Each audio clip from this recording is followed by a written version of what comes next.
Indwi zigera kuri zibiri ziraheze aborozi bo muri komine ya Burambi babujijwe gushora inka kw'isoko y'itora iri muri komine Mugamba kumvo z'uko hibonekeza ingwara ya suna yateye inka. Ku munsi wa gatatu w'indwi heza ariko ayo mategeko yararenzweko na bamwe mu ndongozi. Uyu munyagihugu avuga ko aborozi bagomba gushora inka zabo bakishijwe igiturire hanyuma barabareka baja kw'isoko y'itora.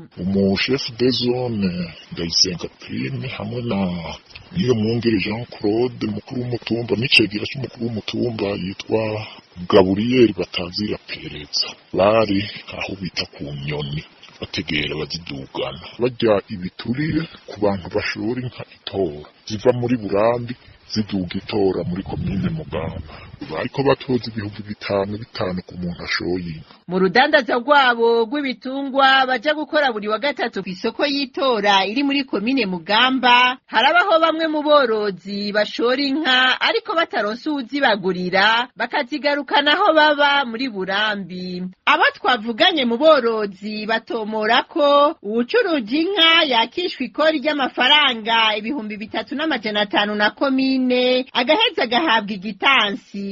Ubuheruka ariko amafaranga yakishijwe nta gitansi yatangirwa iruhande yuko n'izagarukanwa zitaguzwe zishobora kuza zinanduye. Nta gitansi baba mbega uko bayatse komine y'injigiti mbega leta ihungukiye iki icya kabiri ko bariko bironderera ayo barya bavujije inka iyo suna. Uruganda rwa RPA twarondeye indongozi zivugwa muri iryo yakishwa ry'igiturire ariko Jean Claude niyo mwungere nk'umwe muri bo ntaco yashimye kuvuga. Twarondeye kandi Ndayizeye Marie Fabiola musitanteri wa komine Burambi ariko telefone yiwe yahamagara hakabura uwitaba.